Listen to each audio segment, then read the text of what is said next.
लोकसभा चुनाव के 7वें और अंतिम चरण का मतदान 1 जून को है। इससे पहले 19 अप्रैल से 25 मई के बीच 6 दौर का मतदान कराया जा चुका है। 7वें चरण की वोटिंग खत्म होते ही सबकी नजरें 542 सीटों के एग्जिट पोल पर रहेंगी। गुजरात की सूरत सीट से भाजपा उम्मीदवार मुकेश दलाल पहले ही निर्विरोध निर्वाचित हो चुके हैं। लोकसभा चुनाव 2024 के नतीजे 4 जून को आने हैं।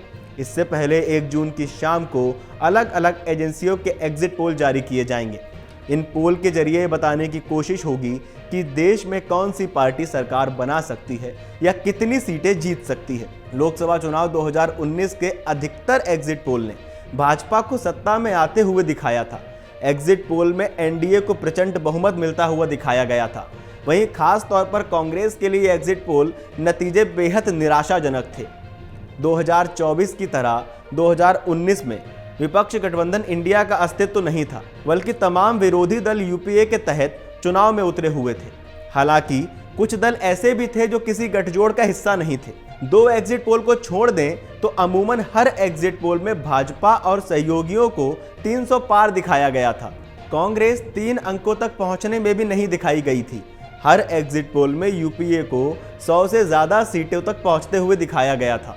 2019 के सभी एग्जिट पोल में यूपीए को 100 से 120 सीटें मिलने का अनुमान जताया गया था।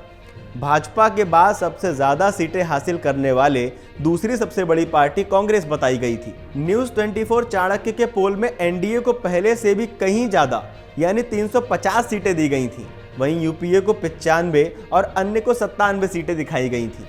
न्यूज 18 इप्सॉस के पोल में एनडीए को 336 सीटें दिखाई गई थी। वहीं यूपीए को 82 और अन्य को 124 सीटें दी गई थी। टाइम्स नाउ बीएमआर की बात करें तो एनडीए को 306, यूपीए को 132 और अन्य को 104 सीटें दी गई थी।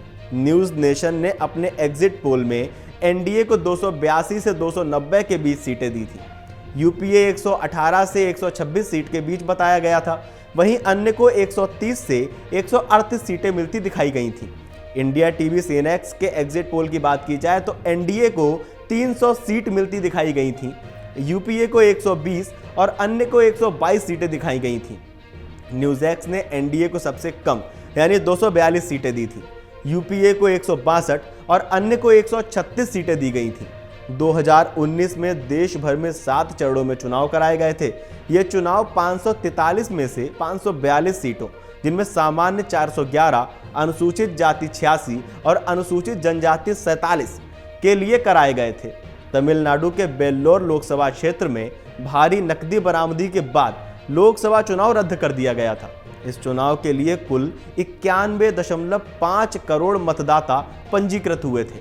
चुनाव में 61.08 करोड़ मतदाताओं ने अपने मताधिकार का इस्तेमाल किया था। इस तरह से 2019 के लोकसभा चुनाव में 67.09% वोट पड़े थे, जिनमें से पुरुषों ने 67.01%, महिलाओं ने 67.18% और अन्य ने 14.58% वोटिंग की थी।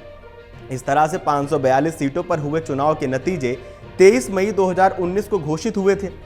एग्जिट पोल के अनुमान करीब करीब सही हुए और भारतीय जनता पार्टी लगातार दूसरी बार खुद के दम पर सत्ता में आई। भाजपा ने सबसे ज्यादा 303 सीटें जीती। इसके बाद कांग्रेस को महज 52 सीटों पर जीत मिली।